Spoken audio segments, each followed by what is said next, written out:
இந்த தமிழ்ச்செல்விக்கு வேற வேலையே இல்லைங்க. எப்ப பார்த்தாலும் சேதுகிட்ட வந்து என்கிட்ட இது இந்த பாசம் இப்ப காட்டுறீங்களா, இந்த அன்பு பாசம் எப்பவுமே என் மேலயும் என் குழந்தை மேல காட்டுவீங்களா, பிரிய மாட்டோம்ல நம்ம, திருப்பி என்னை வீட்டை விட்டு வெளியே போக சொல்லிடுவீங்களான்னு சொல்லிட்டு திருப்பி திருப்பி இதையே கேட்டுட்டு இருக்காங்க. 2 பேரும் சந்தோஷமா தான் இருக்காங்க. அப்பெல்லாம் இல்ல தமிழ், எப்பவுமே எந்த காரணத்தை எந்த சூழ்நிலையும் உன்னை விட்டு நான் பிரியவே மாட்டேன், உன்னை கைவிட மாட்டேன், எப்பவுமே அன்பு இருக்கும்னு சொல்லிட்டு தமிழ் சொல்லிட்டு இருக்காரு. 2 பேரும் சந்தோஷமா பேசிட்டு இருக்காங்க. திடீர்னு நம்ம ராஜாங்கையா எழுந்து அலறிச்சிட்டு உட்காராரு. அப்படி ஒரு கனவு கண்டிருக்காரு. ஏன்னா தமிழ்ச்செல்வி ஏதோ தப்பு பண்ணிட்டா போல, அவளை வந்து வீட்டை விட்டு வெளியே துரத்துற மாதிரி எல்லாரும் திட்டுறாங்க. 1/2 மாச கர்ப்பிணியை தரத்தாதப்பான்னு இல்லை, அந்த நேரத்துல அவள் அவ்வளோ பெரிய தப்பு பண்ணியிருக்கான்னு சொல்லிட்டு சேது அப்பா இவ வேணாப்பா, இவ எத்தனை தடவை இவளை மன்னிக்கிறது சொல்லிட்டு வெளியே பிடிச்சி தள்ளுற மாதிரி கனவு கண்டுறாரு. மோகனாவும் என்னங்க ஆச்சுன்றாங்க. ஹாஸ்பிட்டலுக்கு போலாமா, அதெல்லாம் ஒண்ணும் இல்ல, ஒரு கனவுன்றாரு. ஆனா மனசே சரியில்லை. யார்ட்டும் எதுவும் பேசாம தனியா உட்காந்து ராஜாங்கையா யோசனை பண்ணிட்டு இருக்காரு. அவங்க அம்மா கிட்ட சொல்லாமா வேணாமான்னு யோசிக்கிறாரு. வேணாம், நம்ம சொன்னாலும் நம்ம அம்மா வருத்தப்படுவாங்க, நம்மளால எதுக்கு கஷ்டப்படணும்னு சொல்லிட்டு இந்த விஷயத்துக்கு யாருக்கிட்டையுமே சொல்லவே மாட்டாரு. தமிழ்ச்செல்வி உட்காந்து சாப்பிட்டுட்டு இருக்காங்க. அந்த நேரத்துல ராஜாங்க வராரு. என்ன நம்ம வீட்டுக்கு வந்த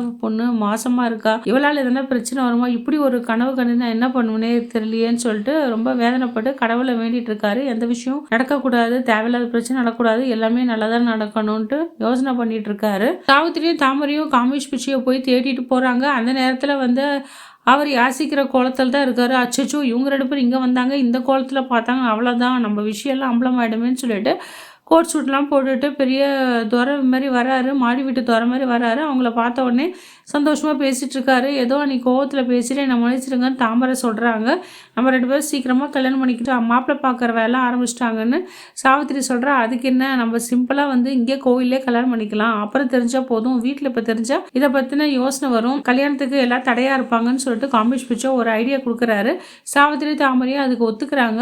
திரும்பி வந்து பார்த்தா அவங்க வீட்டில் ஒரே ஷாக்காக வராங்க. ஏன்னா தாமரை வந்து பொண்ணு பார்க்க மாப்பிள்ளை வீட்டுக்காரெல்லாம் வந்திருப்பாங்க. ரொம்ப நேரம் வெயிட் பண்ணியிருப்பாங்க. அப்போதான் திட்டுவாங்க, எங்கடி போய் ஊரை சுற்றிட்டு வரீங்க, எத்தனை தடவை சொல்கிறது, கால் பண்ணுறது, வரமாட்டிங்களா, இன்றைக்கே வந்து நம்ம தட்டை மாற்றிக்கிறோம், ஒரு நாள் வந்து நிச்சயதார்த்தம் வச்சுக்கலாம், இந்த முகூர்த்திலே கல்யாணம் பண்ணினு சொல்லிட்டு ராஜாங்க சொல்கிறாரு.